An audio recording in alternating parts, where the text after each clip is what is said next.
There are 10 wild hot springs in North Taiwan. Here's how to get to all of them. Starting in Hsinchu, we have Xiaojingping Hot Spring, which is very nice this year. They built a new road which goes all the way down to the bottom. Even two-wheel drive vehicles can get there now. The new road is very nice. Also very impressive to me is that they managed to build a brand new road, and in the process, they didn't fill in a single pothole on the way up. It must be a very tight and controlled budget there. Although you don't need four-wheel drive to get there, you're still not going to be able to do it on like a D-Pancha, a low chassis car, because there are some sort of big potholes on the steep road up. But because they built this new road there, it also means that people were able to get bigger equipment down there, and so the hot springs are really better than they've been in a long time. The community has really come together to clean that place up. A lot of the big rocks that fell into the hot spring pools are being removed, and so now there's 3 or 4 pools there of varying temperatures, which are very nice. And also the coverings over them have been replaced, so even on a rainy day, it's still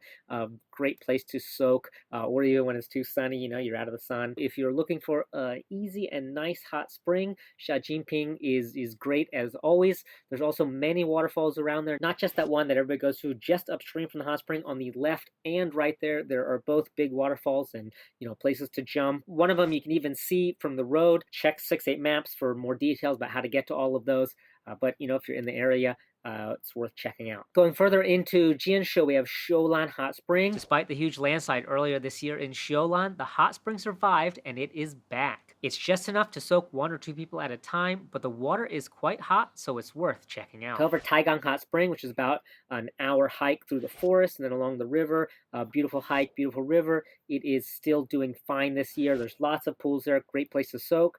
Because some people got stuck there during the typhoon season, there was some talk about closing it. However, that didn't happen. It's still open to going there and camping there, so be sure to check it out. Moving to Taoyuan, there's 2 hot springs there, Ga La He and Silang. Ga La He is a 90-minute walk down a very steep hill, but the path is very big and easy to follow. It's not too complicated to get to. That hot spring is quite interesting because it's like a big waterfall coming off the side, and it forms a nice pool, so it's quite a unique hot spring in that sense, and one that's very fun to go to. And then on the other side, we have Silang, which is also about a 90-minute hike through the forest. You can do it a bit faster if you walk quickly. That hot spring, it's also a waterfall, but it doesn't form as big of a pool. So if you're many people, it's going to be difficult to soak there. But when there's just a few people, there's, you know, it's a nice place to soak. And there's also like a cave there that you can kind of back yourself into. And then it's like a sauna with all this steam. So it's quite cool. The only thing to watch out for there is that when the water level gets high, then it's hard to cross the river and get to the hot spring. And because it's still early in the year and it still rains there, that water can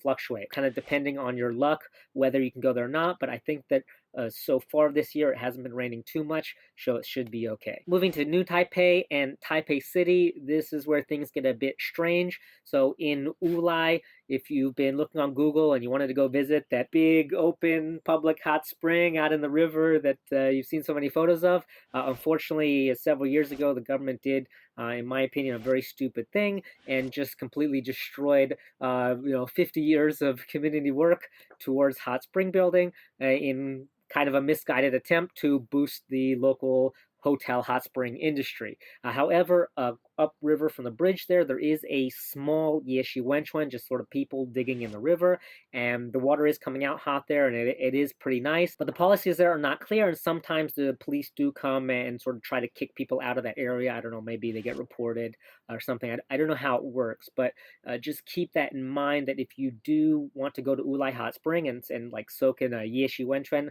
by the river, it's there, but you might not be able to soak. Just sort of depends on your luck, I guess. Just something to keep in mind if that's how you're planning your day. Up into Yangmingshan, we have a bit of a similar situation, just due to the policies of Yangmingshan National Park. Actually, playing in the water is forbidden, and so playing in the water can result in a 1,500 NT fine, and that includes going into hot springs. So while there are about 18 Yeshi Wenchuan in Yangmingshan National Park, including places like Hoshan or Liuhuang, Bayan, this kind of place, the only one that the national park doesn't seem to mind people visiting is Shachigu Hot Spring. So if you want to go, really the only one you can consider is that one. But this year, actually, it is a bit better than last year. It's slightly larger and the water is very hot.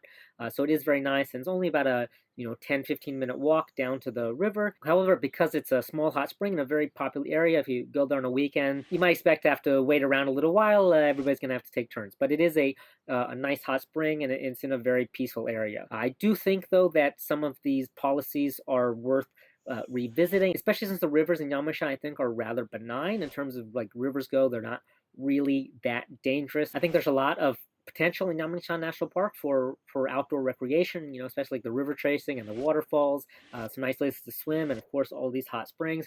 So I really wish the Yamensha National Park would take another look at these policies about water sports.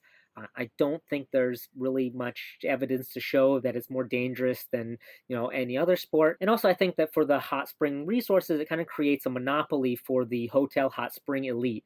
And when you look at the condition of the hot springs that are being used for resource extraction compared to the condition of the hot springs that people are using for Yeshi Wenchuan, where everybody goes there and they build it and it makes nicer and nicer, and by the end of the hot spring season, it's much nicer than it was before, compared to the process of resource extraction, where when you look at it, the hot springs are just completely full of trash and broken pipes, and it's not very nice. One great example of this is Chigu Hot Spring in Yamensha National Park, and also Tailuan Hot Spring in Nantou, or Mahaipo to a lesser degree. It's just, there's just so many pipes and trash. It's just kind of sad when you look at it. So I do think that the policies and the way that we handle hot spring resources in Taiwan could be improved.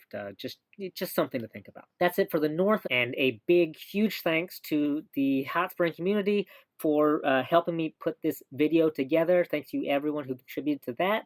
And also thank you everyone else who has been, going out and making pools and making everything nice and sharing the information. You guys are fantastic. Love you all.